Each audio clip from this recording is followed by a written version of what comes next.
មួយទៀត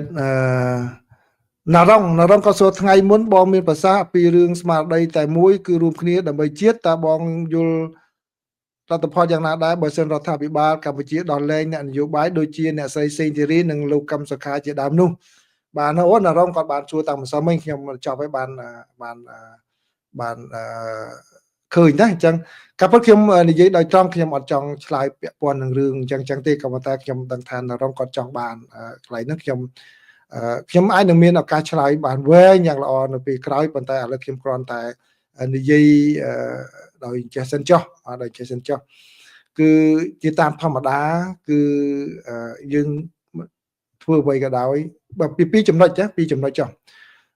ចំណុចទី1កលៈទេសៈនេះបាទគឺជារឿងដែលត្រូវប្រយុទ្ធជាមួយនឹងថៃនៅពេលហ្នឹងអញ្ចឹងដូច្នេះបញ្ហាអធិភាពស៊ីសងទៅលើរដ្ឋាភិបាលគាត់ឲ្យទៅលើអធិភាពរឿងណាមុនដើម្បីដោះស្រាយយ៉ាងម៉េចតែរឿងហ្នឹងគឺជារឿងអធិភាពចាំបាច់ដែលត្រូវប្រើប្រាស់ក្នុងពេលនេះឬទេអានឹងគឺទុកឲ្យខាងរដ្ឋាភិបាលគេជាអ្នកសម្រេចទៅខ្ញុំមិនអាចនឹងកំណត់អធិភាពជូនគេបានទេអញ្ចឹងណាបាទបើសួរតែខ្ញុំ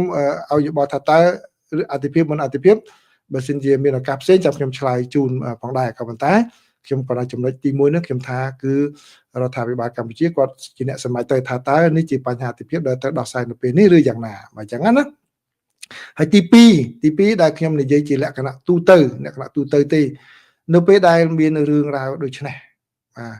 គឺម្នាក់ត្រូវមានការទទួលខុសត្រូវតាមសមត្ថភាពតាមលទ្ធភាពដែលយើងមានទូយ៉ាងដូចតែខ្ញុំនិយាយអញ្ចឹងគឺបើសិនជាណាមាន Facebook ដែលគេស្ដាប់ច្រើនគេបកកាយវោហាសាស្ត្រច្រើនគឺយើងគួរតែចូលរួមនិយាយដើម្បីលើកស្មារតីលើកកម្ពស់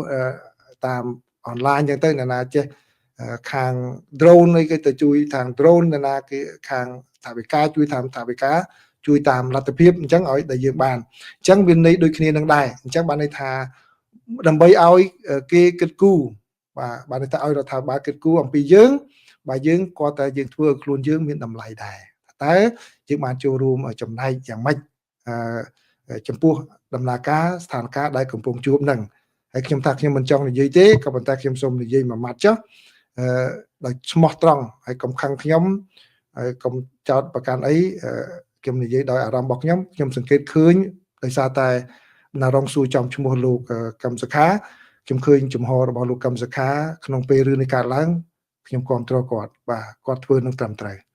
គាត់ទោះបីជាគាត់កំពុងតែមានជាប់ពិរុទ្ធ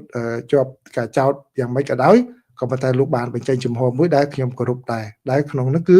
លោកបានអំពាវនាវឲ្យគិតអំពីចំហរួមសិនបាទឃើញទេអញ្ចឹងយើងគិតប៉ុណ្ណេះបាទខ្ញុំសូមថាមិនចង់និយាយតែនិយាយច្រើនតិចណាបាទនិយាយអត់បានច្រើនតិចគឺការពិតអ្នកដែលលោកដែលគួរតែអន់ចិត្តខ្លាំងគឺលោកកឹមសុខាណាដែលលោកជាប់នៅក្នុងផ្ទះក៏ប៉ុន្តែលោកបែរជាប្រកាន់ចំហមកអំពាវនាវឲ្យអ្នកគ្រប់គ្រងរបស់លោកឲ្យខ្មែរ